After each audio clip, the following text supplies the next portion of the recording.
Smuggling ಕೇಸ್ನಲ್ಲಿ arrest ಆಗ್ತಾ ಇದ್ದಂತೆ ನಟಿ ಹೈ ಡ್ರಾಮಾವನ್ನ ಮಾಡಿದ್ದಾಳೆ. ರನ್ಯಾ ರಾವ್ ನೌಟಂಕಿ ಆಟ ಬಯಲಾಗಿದೆ. ಬಂಧಿಸದಂತೆ ಕಣ್ಣೀರನ್ನ ಹಾಕಿದ್ಲು ಗೋಲ್ಡ್ ಬ್ಯೂಟಿ ರನ್ಯಾ. ಸಹಾಯಕ್ಕಾಗಿ ಅಂಗಲಾಚಿ ಬೇಡ್ಕೊಂಡಿದ್ದಾಳೆ ನಟಿ ರನ್ಯಾ ರಾವ್. ಪ್ರೋಟೋಕಾಲ್ ಸಿಬ್ಬಂದಿ ಮುಂದೆ ನಟಿ ರನ್ಯಾ ಗೋಳಾಟವನ್ನ ಮಾಡಿದ್ದಾಳೆ.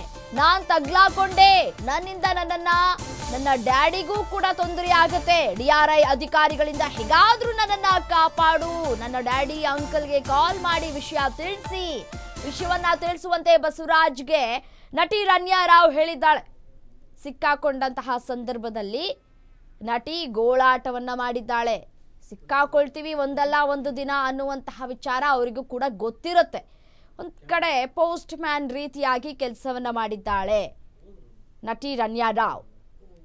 ಗೋಲ್ಡ್ ಸ್ಮಗ್ಲಿಂಗ್ ಮಾಡುವಂತಹ ಸಂದರ್ಭದಲ್ಲಿ ಗೊತ್ತಿರ್ಲಿಲ್ವಾ ಮಾನ ಮರ್ಯಾದೆ ಹೋಗುತ್ತೆ, ತಮ್ಮ ತಂದೆ ಮಾನ ಮರ್ಯಾದೆ ಹೋಗುತ್ತೆ ಅನ್ನೋದು ಗೊತ್ತಿರ್ಲಿಲ್ವಾ?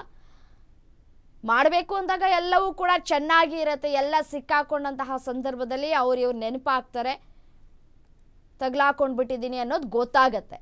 ಸೊ ಇದೀಗ ಕಂಬಿ ಎಣಿಸುವಂತಹ ಪರಿಸ್ಥಿತಿ ನಿರ್ಮಾಣ ಆಗಿದೆ.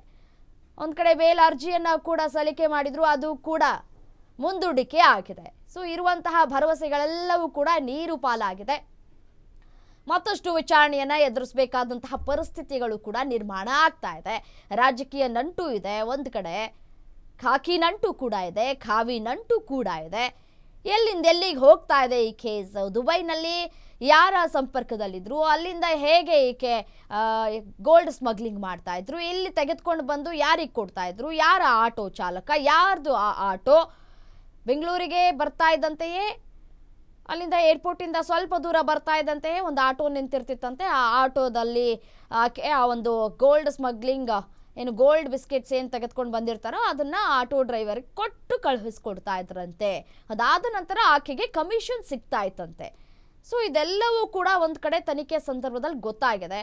ಈಗಾಗಲೇ ಒಂದು ಕಡೆ ರನ್ಯಾ ರಾವ್ ಸ್ನೇಹಿತ ತರುಣ್ಣನ್ನು ಕೂಡ ಅರೆಸ್ಟ್ ಮಾಡಲಾಗಿದೆ. DRI ಅಧಿಕಾರಿಗಳು 5 ದಿನಗಳ ಕಾಲ ತನಿಖೆಯನ್ನ ನಡೆಸಿ ಇದೀಗ ನ್ಯಾಯಾಂಗ ಬಂಧನಕ್ಕೂ ಕೂಡ ಒಪ್ಪಿಸಲಾಗಿದೆ.